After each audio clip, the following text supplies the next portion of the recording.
Going live. We're live. Hello, Welcome. Leo. We're live. I said, Back uh, again. welcome to the Jewfunction. Our since I think since the start of the war, our now live broadcast every Sunday.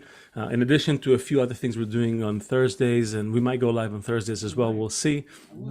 But this has been our response to what happened on October 7th. And I don't think anything fundamentally changed for us, except that things became just very, very real. And instead of talking about things in theory, if Jews don't unite, if Jews fight, people take advantage of it. This system puts pressure on us. Bad stuff happens. Suddenly, it was like Israelis were fighting. Jews around the world were also not exactly brothers and sisters. In Israel, they want to cut the country into two, and boom, October 7th hits and slaps us in the face and slaps us into unity of sorts. So that's what happened, and we responded by simply increasing the voltage, I think, on what we've been doing, and we're inviting people here. We're doing live panels, we're doing live guests, we're doing everything we can to just get the word out. And I'm very happy to do this this Sunday again. So you guys are doing good there in the States. How's the level of the fear level, the optimism, fear? How's that? Is that any good? It Not good? depends. It's very surreal. On the one hand, it feels like it's the end of the world, and where it's the Weimar German. It's like the 30s of Germany again happening here with the universities and what's going on in media and all that. And on the other hand, it's normal. We had a company function last night out in the middle of, it wasn't rural Jersey, but it was kind of off to the side in Jersey. And one of the guys came. He took a train from the city to the closest train station, and then Ubered to the event hall. And he said that somewhere through rural New Jersey, there was guys driving down the street, hanging out the window with a Palestinian flag, going down the road in the middle of not like an hour and a half from the city in, like, it's very surreal what's going on, Right. how these forces against Israel, against Jews, are like sweeping through the country. So a lot of thoughts about it, and I'm looking forward to opening this conversation today and seeing where we can take this, not where it's going on its own if we just let gravity do its work, but where are we Right. conscious? Where are we? Where are we in Good. all this? Good. So we have a great guest that's coming up. I'll play the show intro, and then we'll ask our guest to turn on his camera. So without further ado.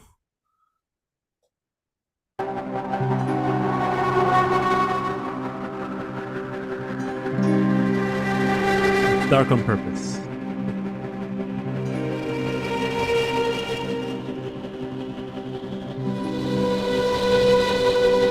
The Jew saw them all, beat them all, and is now what he always was. All things are mortal but the Jew. All other forces pass, but he remains. What is the secret of his immortality?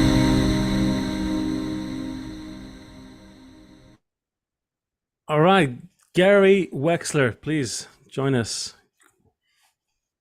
Good There he morning, is. folks. Hey, Gary. Hi, Seth. All the way out in the West Coast. How are you, Gary? Well, you can see the sun outside my window, so the sun's shining here. I was listening to your intro. I have a lot to say about it. How am I doing? I'm doing the same way that Seth is saying that we're all doing here in America, all of us very deeply identified Jews. It's like times have changed. All things are being reconstructed for us in the way that we see our lives and how we see our identities here. And yet at the same time, you walk out of your house and everything's normal. So it's like a schizophrenia that's Mhm. going on. And you're walking down the street, like yesterday, I took a walk on the beach. It was absolutely gorgeous, but inside yourself, it's like your heart is pounding because you know that things are not normal. You know that that your Israeli brothers are getting killed.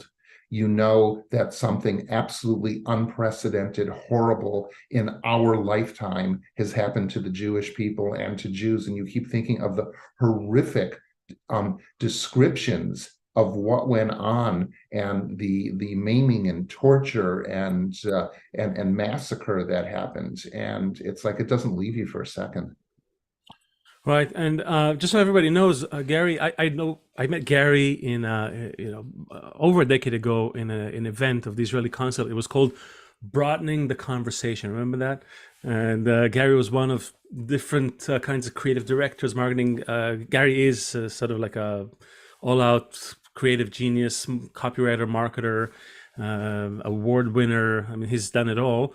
And he was there as well with a lot of other people, and everybody was trying to sort of broaden the conversation, try to say more about Israel. I remember it seemed so naive. It's like let's get together, see how we can talk about ourselves a little more, a little better, so people would maybe open up more to Israel and what it's doing. And I remember. There was one guy, Tal Brody. He's a former basketball player, right? You know this guy, right? Probably some of you, if you're old enough in Israel, you know the guy. So he was there, and he came to me, and we talked about Israelis and then the Jews in America, and he took me aside and he said, "Can you do me a favor? Don't say Israelis and Jews in America. Say Jews in America, Jews in Israel. It's the same Jews." And it was funny. It was like this little moment. And little did I know that it will be so telling years later. And you, Gary, you also had experiences like looking back, the things that happen today when we look at what's happening, the fallout from the October 7th throughout the world, the sort of this uprise, the roaring anti-Semitism. This is not an overnight thing, right? This is something that started a long time ago, and we like to talk about things that take time to mature, and because we want to show that we're part of a bigger thing that's happening. And one of the reasons we called you on the show is this article, this piece you wrote in the Jewish Journal. Maybe you can give a quick summary of the events in that piece for our listeners, our viewers. Sure, but I just want to comment on something that you just said, Leah, about what Tal Brody had said, and I remember it well, that say Jews in America, Jews in Israel. This war has changed everything for, I think, Diaspora Jewish relationship with Israel. Because in recent years, because of political disagreement and everything, you saw people pulling away, American Jews pulling away from Israel. I think, if anything, what this war has taught us is how our fate is won, how what happens to Jews in Israel so deeply affects what happens to Jews in the diaspora. I mean, everything that's happening for us now is connected to the Israel situation. And the Jews in Israel are understanding how deeply they are connected and our lives are affected by them. I think it is created, one of the silver linings of this is it's created a new kind of understanding. I don't know that I want to say unity, because I'm going to discuss that in a second with in regards to the communication problems that I'm seeing for the Jewish people in the future. But it has made us realize how deeply connected we are to one another, whether we like it or not, and that we've got to be able to reassess how we construct and what we do in regards to this new understanding that we have now. Anyway, back to the story that you want. So I wrote this article. I just sat down and spilled this thing out because I thought it was relevant. I write a regular column for the LA Jewish Journal called Creative Aging. But this time I decided to do something different. I had no clue how this thing would go viral to the hundreds of thousands of people that it had, and what it would lead to, and the hundreds of emails that I'm getting from Jews all over the world, including the Jews of Iceland, which I didn't know there was such a thing.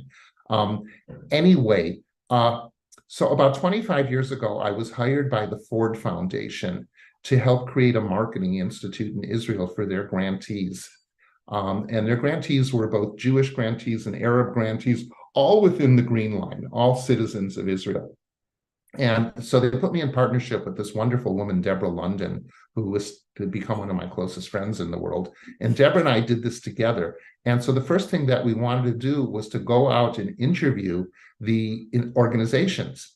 So in an interviewing process, I was a journalism major, and then I was in advertising, and then I moved into the nonprofit world. So I had to learn how to interview at depth, especially when you're interviewing about causes. You got to pull out the guts and touch the soul and everything. So with the Jewish organizations, I'm asking all these deep questions and everything, and I'm getting answers.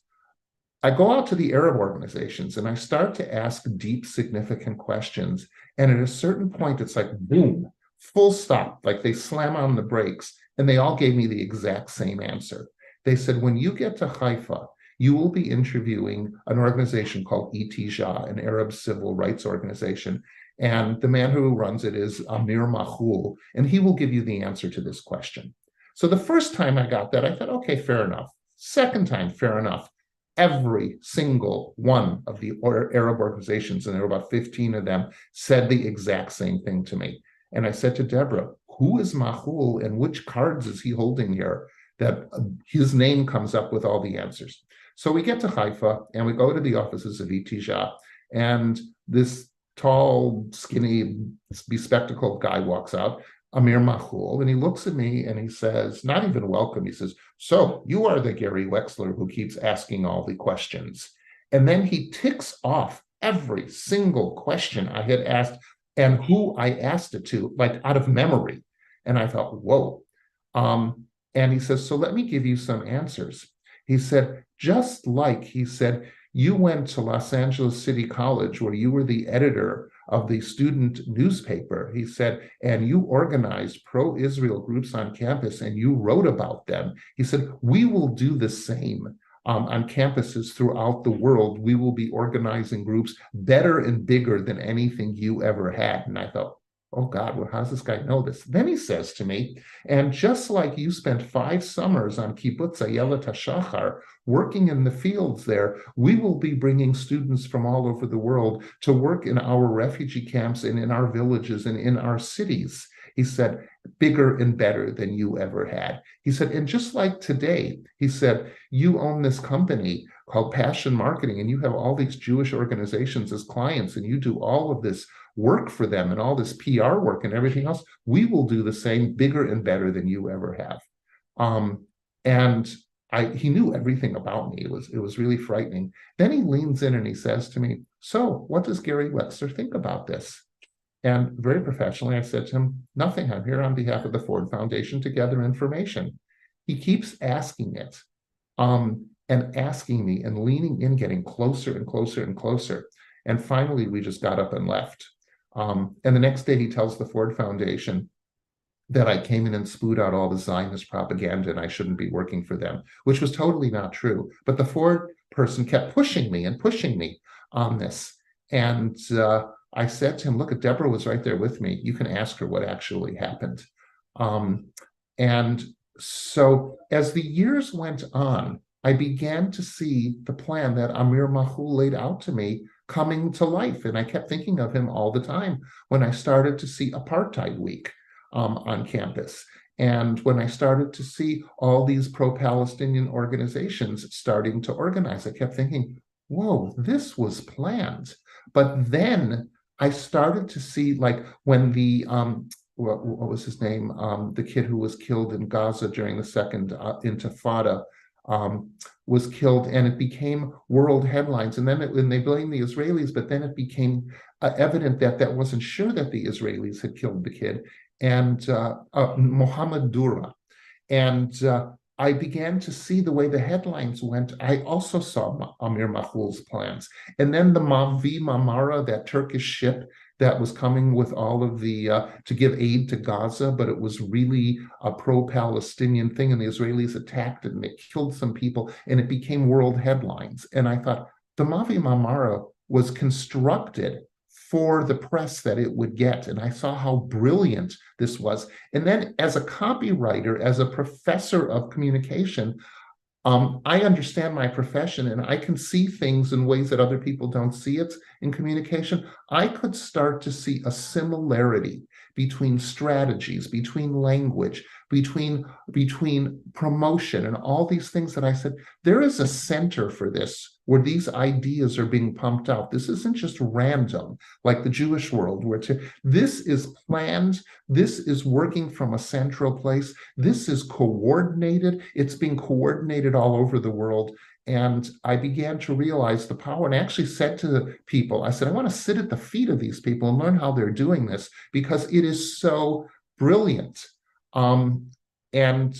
So this is the history. But then when I wrote the article, I was able to start analyzing some things. Like, I've understood that the pro-Palestinian groups, they have now created the playing field in communication. And whenever the Jews come on, no matter what we do, we are in a defensive position to their offense. We have now got to recreate that playing field and put them on the defense. And this is going to be one of the hardest things that has to happen, because in order to recreate that playing field, there has to be some coordination between us. So since the article appeared, I have been asked to consult immediately with people. I have talked to foundations that have called me to discuss things with me.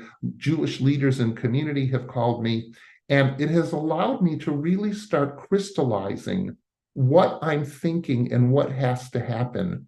But I'm going to stop here because I'd like to lay those things out, but I'm going to let you guys respond to what I'm saying so far. Just in very, very broad strokes, we hear all the time how Jews are behind Hollywood, behind politics, behind media, behind everything. How can it be, and this could be very naive, and it seems like missing a lot of the story, but how can it be that we're absolutely so bad at telling our story, and that maybe as I'm saying it, billions and billions of people eat McDonald's and drink Coca-Cola, for example, instead of eating fruits and vegetables and healthy, right? So maybe the answer, as I'm saying it out loud, is just as simple as, if you repeat a lie enough times, it's accepted as the truth. But my question is, how can Jews, who are so good and at the top of our game in so many of these industries, be such an underdogs, be so behind the ball on something like this? Okay, well, now you're getting into the analysis that I've started to be able to understand and create here. There's some very clear answers to this, and it's not the answer that you're putting out there and thinking. Here is the problem. We don't know how to collaborate with one another. I am getting all these plans from all these different organizations that I have seen from different foundations and organizations, and each one of them thinks that they have the answer. Our problem is, and as I've said to people, this is not about a campaign. This is about the building of a Jewish communication army between Israel and the diaspora.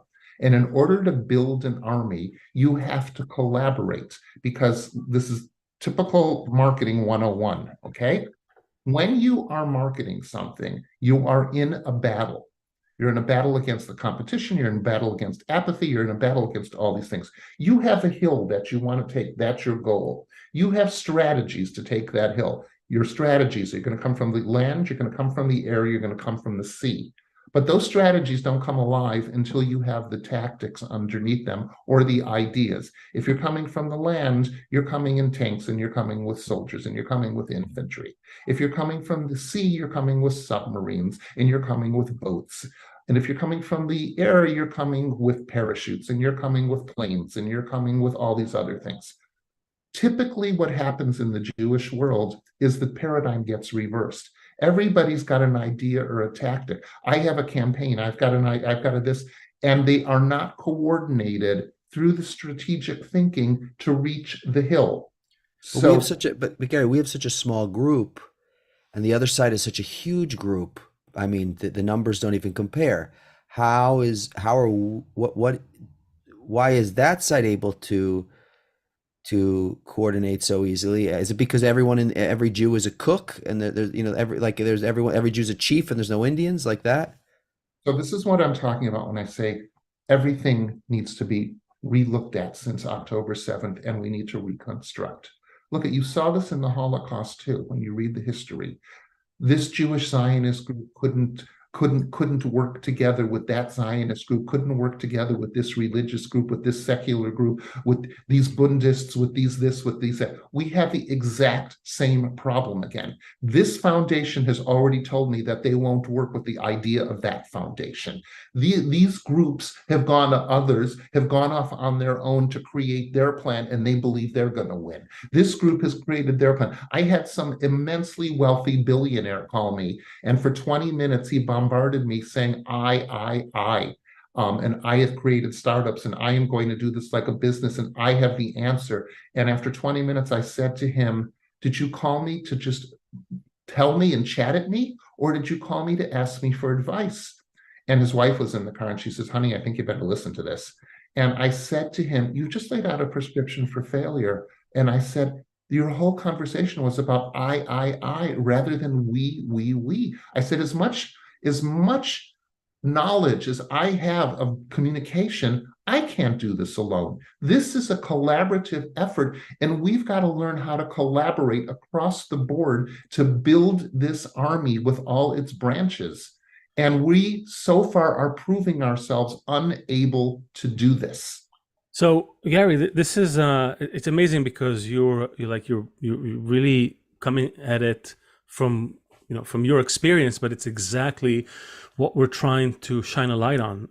We've been trying to do it for a long time, and some would say that it's oftentimes we bring guests on and they say, you guys are dreaming, it's a fantasy, it's not going to happen.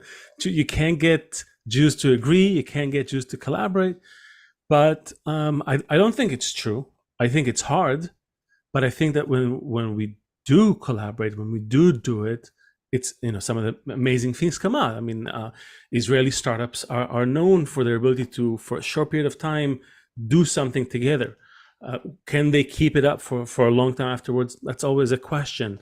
But we're known to be able to do it. We're known to be able to do it under pressure. We have to gather an army and go defend yourself. What we're saying, and you're talking about an army, a media army, we're saying, forget the media army, which may be a great goal. We're saying first, let's agree that we need to be together, that we need to first have this heart-to-heart connection that we're lacking. That's been our whole spiel from day one. And so the question is, but regardless, if it comes from media, comes from inside, comes from whatever, what is the compelling future that we could all, however each one looks at it, whether they look at it from the side of creating a wonderful world for everyone, or from a media lens or whatever, what is the compelling future that could make us, because on October 8th, for a minute, we all realized we're on the same team, but 2 weeks later, now it's separate. Like, what could be strong enough? What compelling thing could be strong enough to? Let me give you my answer here to that, okay? We are in two wars.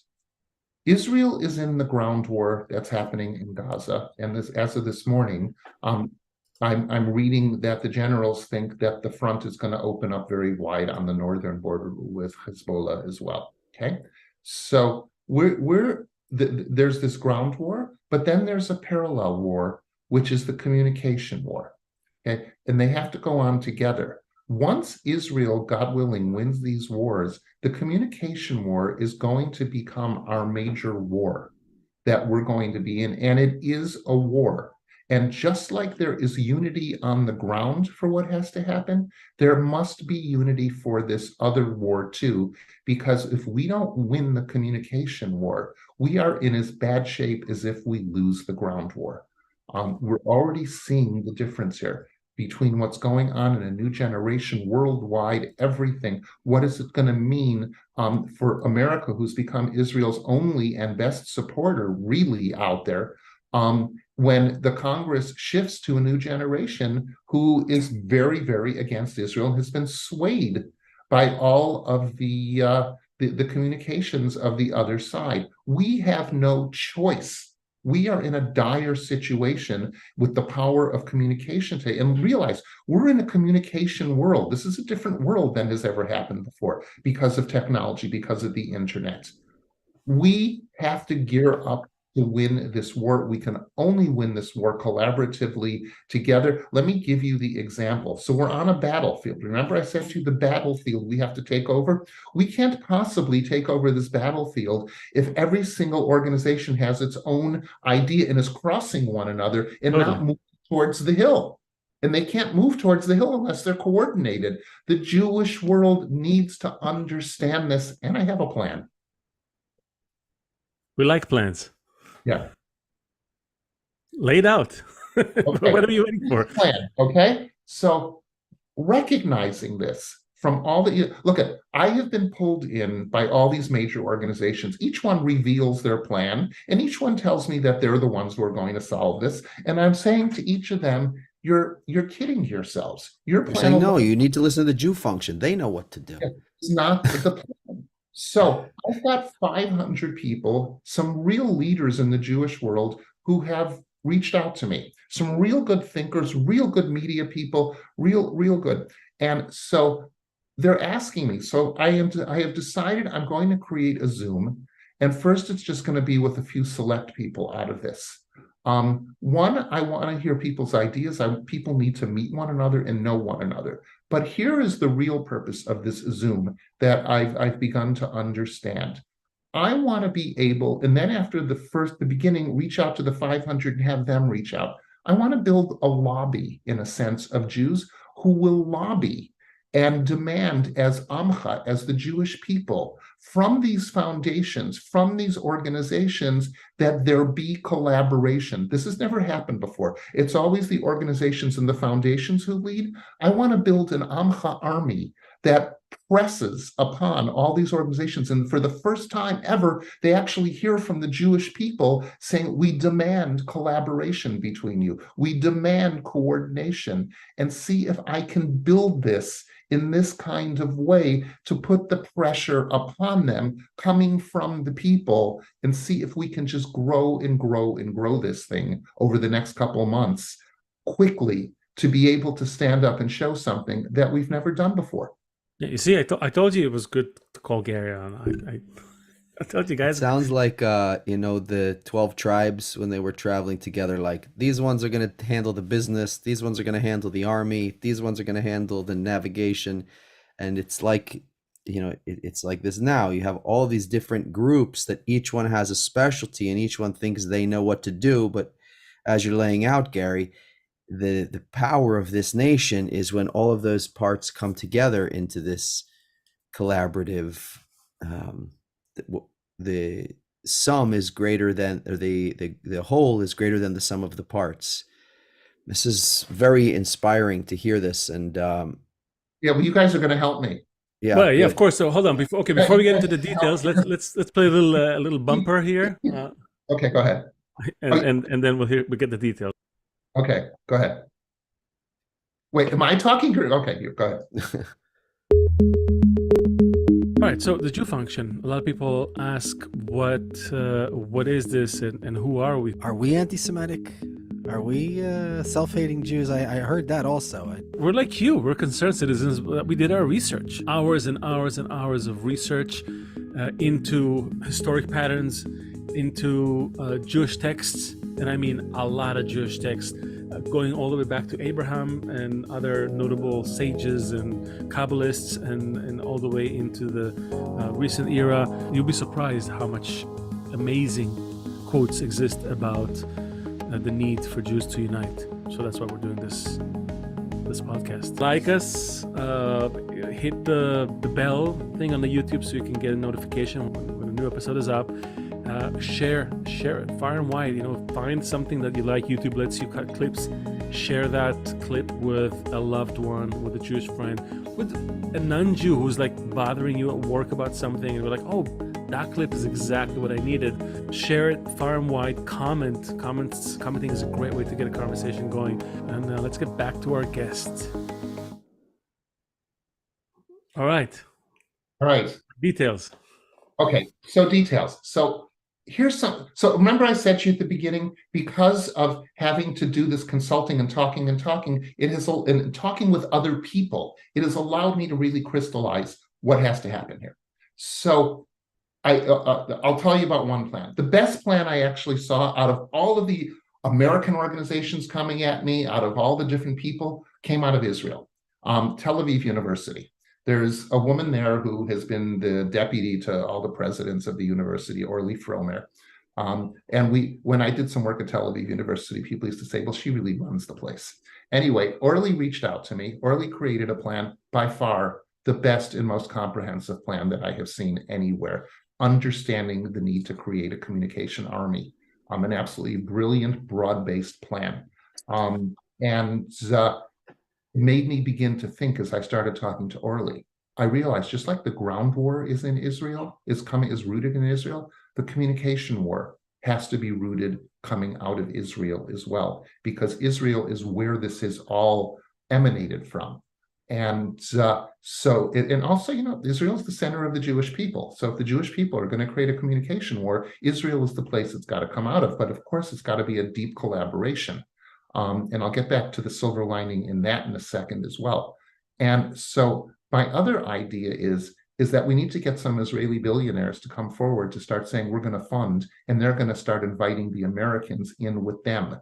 And so this is another way to start creating the unity, is if these people step forward, and if this is coming out of Israel, then we will get the diaspora organizations on board in a much more unified way. The other thing is, let's also realize the greatest creativity of the Jewish people is coming out of Israel. The Jewish people have never had this kind of creative output in our history since Zionism took root and recreated the Jewish country. And look what is coming out of there. And I have also another analysis on that. The reason the greatest creativity, Jewish creativity, is coming out of Israel is for the first time in thousands of years, the Jews as a nation have to compete on the world stage with their creativity. We're in the diaspora, and I'm not talking about individual Jews like in industries. I'm talking about Jewish organizations. The creativity, because we only have to create for a shtetl and for a small community, where Israel has to create on the world stage. It's part of their economy and their lifeline. It has pushed Jewish output to a level of creative excellence that we've never seen before. So this community. What's an example of that? Oh God, okay, let me give you an example. Just one great one. One great one. Batsheva Dance Company, Ohad Naharin, the choreographer. Israel has become the center of modern dance in the world, really. The output's extraordinary. So I went to Batsheva's 75th anniversary in Tel Aviv, and I had never seen it before. Naharin had his dancers perform Echad Mi Yodea, which has become like this world-renowned modern dance based on the Passover song Echad Mi Yodea. When I watched it and I heard the music, I suddenly realized multiple things. You know how the American Jews love to say Israelis aren't very Jewish? Well, at the center, in the core of the culture, is Jewish content, okay? So he took Echad Mi Yodea and he turned this, using Jewish content, into a world-class dance that is respected by the dance world and dance attendees and everything worldwide. And I began to realize, oh, guys, hold on a second, let me just turn this off, because this is another story I've got to tell you in a second. Who's at the door? Anyway, yeah, here it is. It's just an amazing piece. And I began to realize, oh my God, the reason, if American Jews were creating a Jewish dance, it wouldn't be anything like this. And I realized the difference was Israel is competing on the world stage with everything, with all of its output. It pushes to a level of excellence in discipline that just doesn't happen organizationally for Jews outside of Israel. Because okay, so all right, so we we're not arguing the creativity, the conditions. You said it's Zionism has allowed us to compete on the global stage. I would also argue the sort of this external pressure is keeping us on our toes. Right. It is what it is. But here's the $1 million question, Gary, because what will this army disseminate? What are we talking about here? Are we talking about Hasbara again? Are we going to explain to the world? Are we going to mansplain to everyone that, oh, we're really good at everything and you should really like us? Because if you haven't figured this out already, we're great. It's good to have a few Jews on your side. What's going to be the story? What's the hook? So let me tell you, this is really good I'm doing this with you because the questions you're posing are the questions everybody else is going to pose. So it's giving me a chance to figure out how look at it as a communication person. You have to listen to people to then say, okay, how do I actually do this? So here's the idea in my head. This is a broad-based army with lots of branches. You've got a campus branch with all the campus things that are happening. You've got, yes, like a Hasbara branch that's happening. You've got a business branch that has to deal with the business community. You've got a high school branch that's dealing with kids in different ages. You've got an idea branch, like the Mavi Marmara was an incredible idea, that Turkish ship that's creating ideas out there. You have got the social media branch, and I have a lot to say about what we are doing wrong in social media. Everybody thinks TikTok is going to win this war for us, and they are so naive, but we have the social media branch. We've got the influencer branch that has to happen because we know how these things happen today, which is tied to social media. And there will be other branches. And these all have to be able to be coordinated and working and sharing with one another in order for us to be able to take this hill. So this is the way that I'm thinking about it. And then the biggest challenge of all of this, after saying there has to be coordination, there has to be a training part of this army that trains these people. Gary, let me interrupt for a second. This is a lot of the what. What is the why?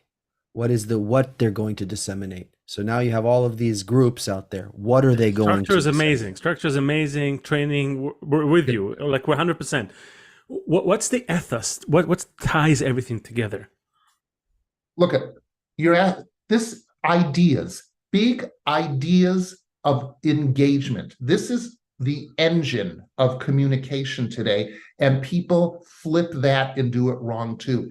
They think that they're campaigns, and they think that these are the engine. Or let me give you the best example.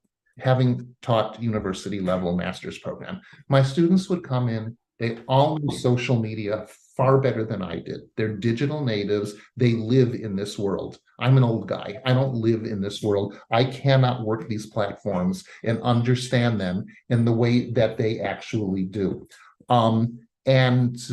So I would say to them, you guys are going to be teaching me all these things, but what I'm going to teach you how to do is to create how you create the engine of the social media. Everybody thinks the social media is the engine. It is not.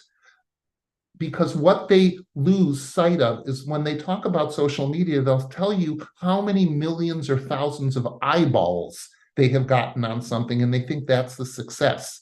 The success is the bottom line. Did it sell the product? Were there buyers in the end from all of your eyeballs that were on this? And they would look at me like, what? And it's the same thing here in this war.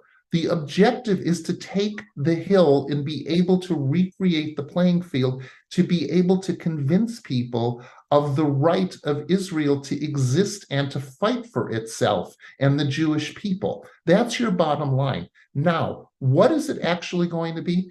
The engine are big ideas of engagement that engage these people. It's not about pushing information out to them.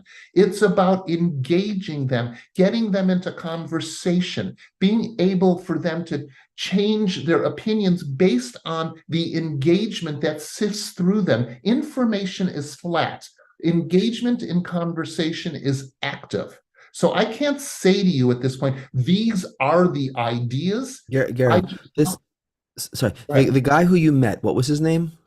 Amir Mahmoud. Amir Mahmoud. Right. Okay, so he had an unbelievable, obviously, organization set up. What was the message that they were passing through there? 25 years ago, you saw this, and now the message is coming out. What is their message? The message that's passing through there is that the Palestinians have their rights, have their needs, and that Israel needs to be destroyed in order for them Well, to be and that they are the victims of Israel and colonialization. That resonates with everyone. It's easy, it's nice, it's warm. You want to be boiled part of it. down to simplicity. And you just said something else, Leo. That's another branch of the army: language. The opposition has created language that everybody repeats today. Okay, we have to create language for them. So I want to just touch on this because you said when we started like an hour is a long time. We're almost done. We don't have a lot of time, and we may have to bring you again and definitely onto a panel. And I'm not wrapping up just yet. I just want to kind of get us into this home stretch because clearly you have out of all the guests that we had, you actually have a really good plan laid out. And as a fellow communicator, I love it. You're like the mother of all. All in my head right now. It hasn't been laid out. Go ahead. That's okay. But it's the mother of all ad agencies or whatever it is. But and I also love the fact that you're like, oh, it's not about eyeballs, it's about selling the product. And I like it too. And we also say it's not about eyeballs, it's about hearts. If you can change one heart, then another heart and another heart, that's what we want. And I want us to think together, well, what is it really, like a little brainstorm. Maybe we don't have the answer yet. And it's okay, as you said, it's part of, phase one is the brainstorm and get that going. But maybe between us, we can sort of try to, what is this thing? What is this thing that we all need to agree on? Maybe the question of what is a Jew? We love to ask this question to everyone who comes here. Like, if an alien came down, what would you tell them? Who is this group that has, that yields us such, proportional influence and all that attention? What would you tell them? Who are these people? What are they? Well, what is a Jew? Why does he? Is it just, for example, like, protect Native American rights? Protect Aboriginal rights? Is that the end of what this is? Or is it just another Jewish rights? Yeah, they got to exist. Is it just another group that people want to kill and we're just saying, no, we deserve a piece of land to live on in peace too? Is that the end? Like, what is this Jew? What is this thing that we're fighting for? Why do we exist, Gary? Small questions for you. Let me ask you guys a couple questions. First of all, I'm giving you work. Okay, I need you guys to write down after this all the questions you think I should be considering. Okay, done. We have it already. It's already in your mailbox. Let me say, the objective of this is to win. The objective is not about me to win. Look, I'm 72 years old. One of the things I'm going to say on this Zoom is to say to people, this has to be run by a new generation, number one. Number two, I'm willing to, at the beginning, get this thing off the ground, but then leadership has to step forward. And I can advise and be in other capacities, but this isn't about me. I don't need to be right. I just need to be able to work together with people to be able to figure out how we win, because we're in a really vulnerable position. What do we win? When we win, what do we win? We win the hearts and minds of the world. That's what we win. Good. What does that mean? Like, for example, when they kill they get Israel back, they kill the Jews and they get Israel back, right? We all know that's not the end of the story. They're going to have a lot of problems amongst themselves. If they wipe out every single Jew, if any group wiped out every single Jew, God forbid, right? That's not the end. That's the end. It's like people think, the day you get married, that's you won. No, now you start. Now the real problems begin. Yeah, right. Yeah. So what is to win? Like, we win the hearts and minds. What are we going to do together once we get married? I suspect, Seth, that you've got a thought in your mind. I want to hear it. Okay, it's true. It's true that turning this around on you. Okay, it's true. Except that there's something that we all. I want to hear what you're thinking. Okay, so listen. You said something at the beginning which was super powerful and had a lot to do with what we're talking about. Everyone's got this I, and you're saying, what about the we?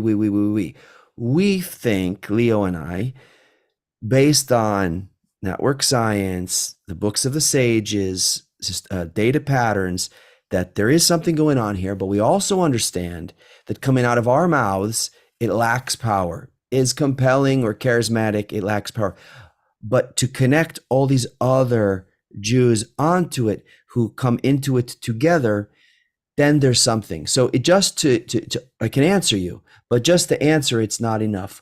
What we think, what we feel is that this Jewish nation who came together back in Abraham's time from groups from all over the world, right? It's not just a genetic group from one place. Abraham's group was people from anyone who had this idea. It was the people of this idea. What was the idea? It was this idea of unity. And when we look at Israel today, we think it's a joke when people say, oh, you're a bunch of white guys living in the Middle East. We understand who Jews are, right? You got black ones, you got yellow ones, you got white ones, you got brown ones, you got every kind. So to us, that thing is a joke. Even we white ones are not so white. Go ahead. Okay, Yeah. so Leo and I and this premise and our team and what we've discovered and what we're trying to disseminate here is that Israel, the Jews, are a microcosm of all of humanity. And that when whatever happened, and how can it be that this group who is so small has such a disproportionate effect on everything? That what happens within the Jewish people reverberates throughout the world. The disunity between the Jewish people causes all of these problems far and wide. And on the other side, the unity of the Jewish people above all of our problems will be an example to the world, also on the outside, but also reverberating through the energy of the world, and will have an effect on the whole world to bring us towards something. What exactly will it look like? Nobody knows, because the future, nobody knows what exactly the future is going to look like.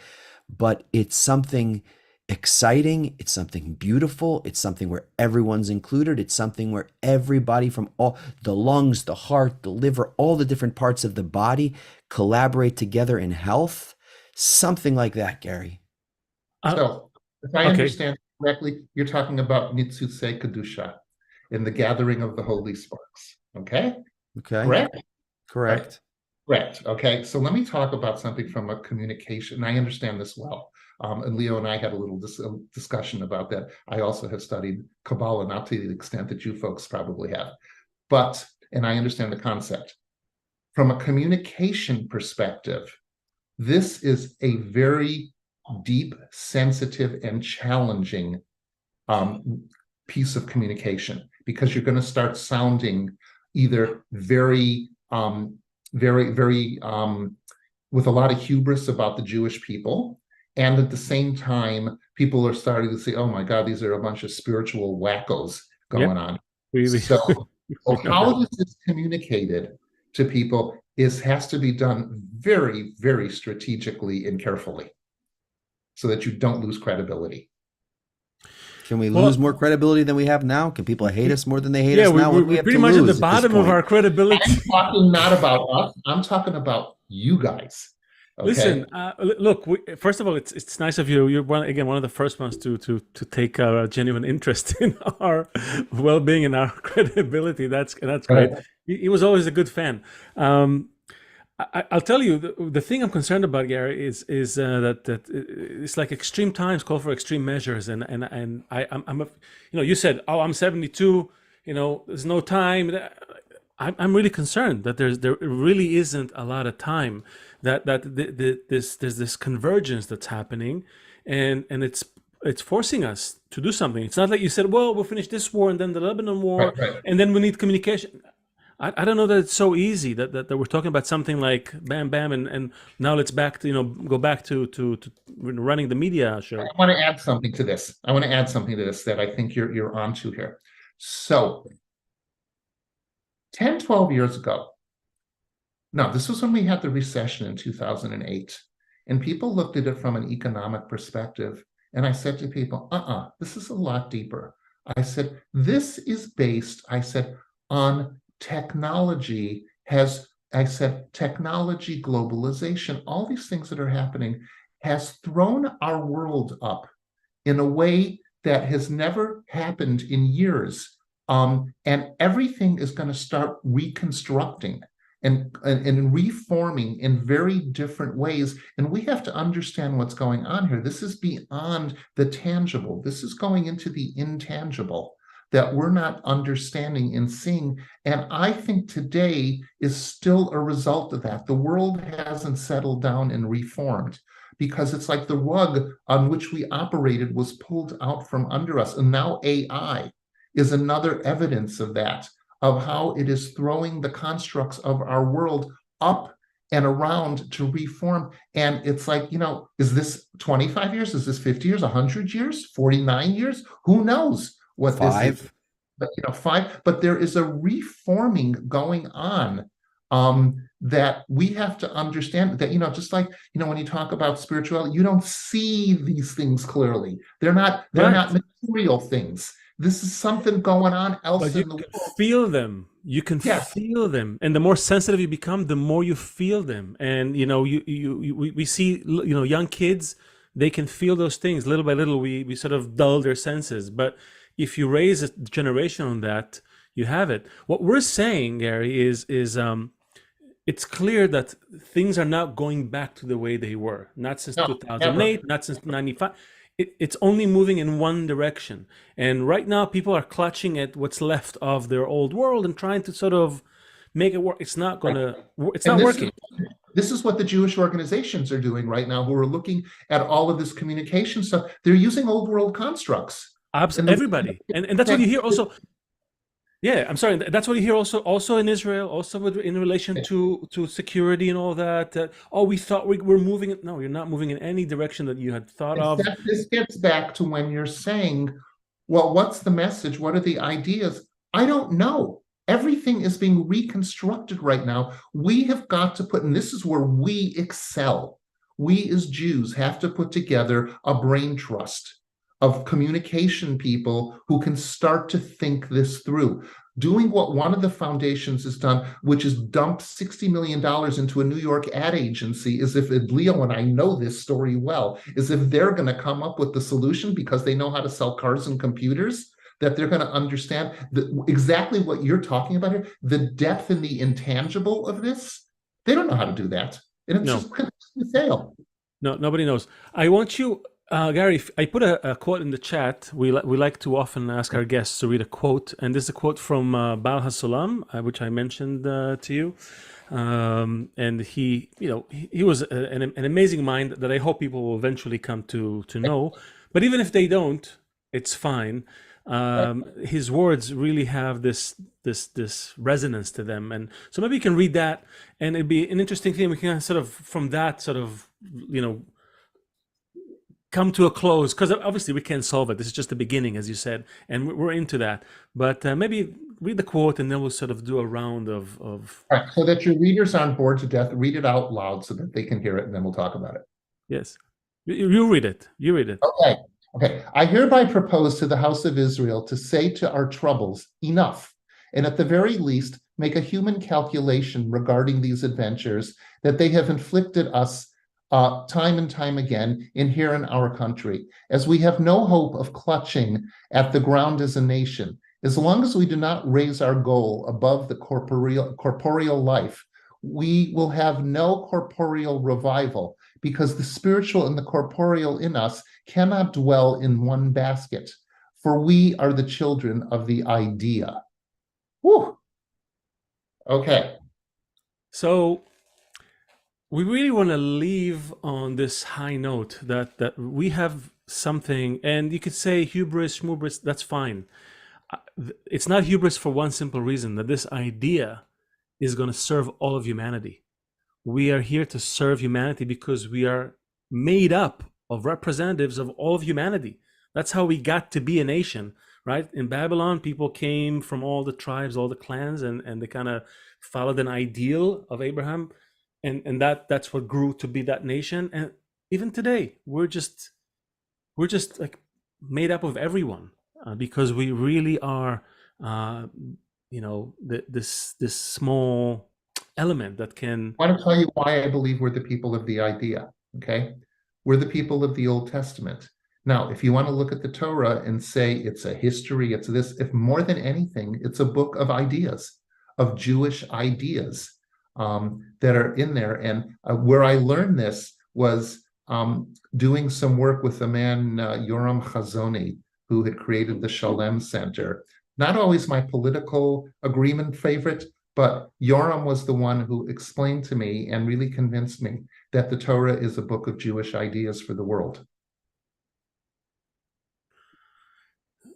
That's really what we want. I mean, when Seth and I always talk, it's always like, let's bring a new idea to the world, not more of the same, because what it dawned on us, and this is actually from the network science side of things. It came to that there's this understanding that Jews are uniquely positioned in the world. We are uniquely positioned in the world to sort of be the purveyors of really any idea, anything you can think of, anything that you want. Jews can deliver, right? Like you want to connect everybody, you have the Zuckerberg can. You want to finance anything, you have these guys, the Rothschild and the Stearns, and you want to make movies, we'll make you movie.